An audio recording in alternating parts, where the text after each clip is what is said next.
লাড়াচাড়া দিয়ে বসেন, সোজা হয়ে বসেন। আপনারা কখনো ভাবতে পারছিলেন এই অল্প সময়ের মাসকে এত পরিবর্তন চলে আসবে? জাস্ট এই সূত্রটা মাথার মধ্যে ঢুকে গেছে, তো তেলাওয়াত সুন্দর হয়ে গেছে, বলতে গেলে হয়ে যাইতেছে কাছাকাছি, না? বলেন আলহামদুলিল্লাহ। দেখবেন কাল পরশুর মধ্যে এই তেলাওয়াত আপনারা অনর্গল তেলাওয়াত করতে পারতেছেন যে কোনো জায়গা থেকে, বুঝছেন? এর জন্য কি মেহনত জারি রাখতে হবে। মেহনত এখন যেভাবে করছেন এভাবেই চালিয়ে যেতে হবে, বরং আরো বাড়াইতে হবে। ঠিক আছে, শোনেন।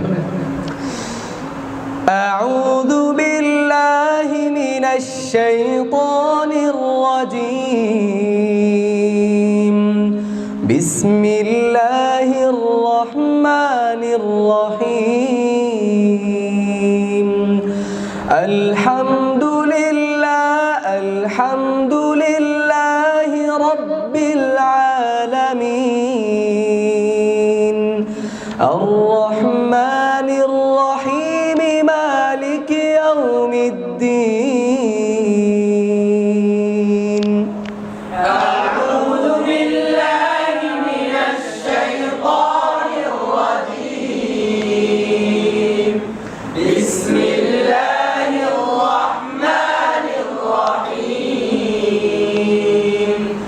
আলহামদুলিল্লাহি রাব্বিল আলামিন। আর রহমানির রহিম।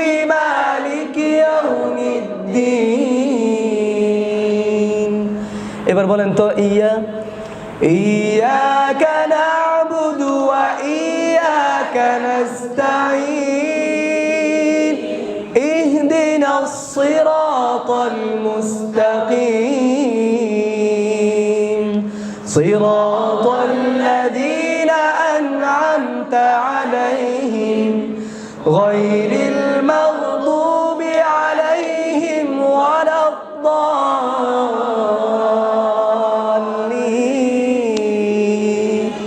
ইমাম সাহেবদের নামাজের ব্যবস্থা হয়ে গেছে, নামাজের কেরাতের কি হয়ে গেছে?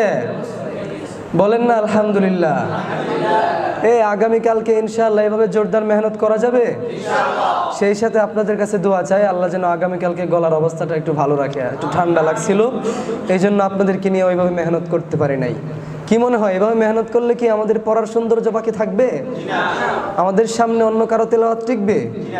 দোয়া করি সবার তেলাওয়াত সুন্দর হোক, কিন্তু আমগো উপরে কারো তেলাওয়াত হইব না। বলেন না ইনশাআল্লাহ। এর জন্য কি প্রয়োজন? চেষ্টা এবং মেহনতের প্রয়োজন। ঠিক আছে, আল্লাহ পাক আমাদের সবাইকে তার তিলের সাথে কোরআন তিলাওয়াত করার তৌফিক দান করুন।